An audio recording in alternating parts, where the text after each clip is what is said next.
প্রকৃতিকে দেখবেন, ভালোবাসবেন কাছ থেকে, তাহলে হয়তো বা জীবনের অনেক কিছুই উপলব্ধি করতে পারবেন। তীব্র গরমে যেখানে বাসায় টিকে থাকা সম্ভব হচ্ছে না, সেখানে আমি একটা রাস্তার মাঝে মানে খা রোদের মাঝে হাঁটতেছি।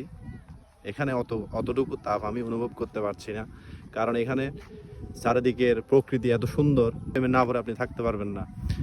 এটা এত নিরিবিলি, চারিদিকে এত সুন্দর। দেখেন, আমি একটু দেখাই, চারিদিকে এত সুন্দর বাতাস, রাস্তাগুলো এত সুন্দর, একদম মনে হচ্ছে কোনো রূপকথা গ্রামের মতো। মানে যদি ইউরোপ আমেরিকার কোনো রাস্তার কথা বলি, সেমভাবে আমিও এখানে এসে এই ফিলটা পাওয়া যাবে।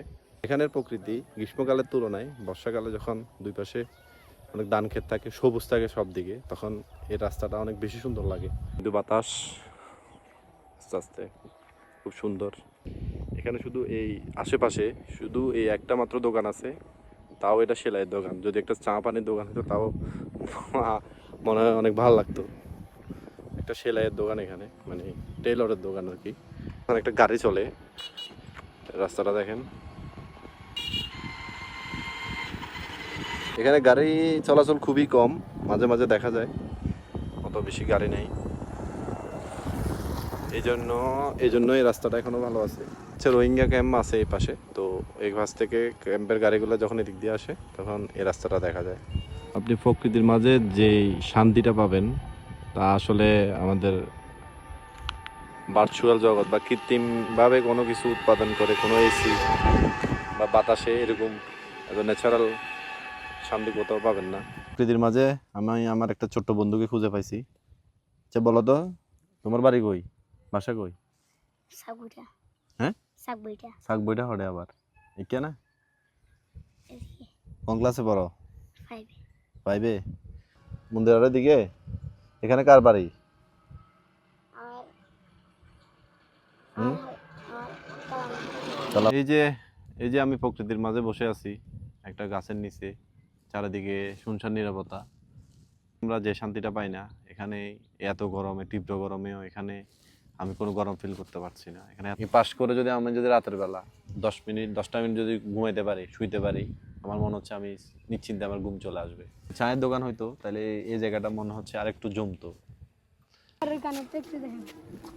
কিসের কারণ তোমার ফুটা হয়ে গেছে? এটা কে ফুটা করে দিয়েছে? এটা কি আগে থেকে ফুটা না, কে ফুটা করে দিয়েছে? ও আসলে তো আমি তো খেয়াল করিনি।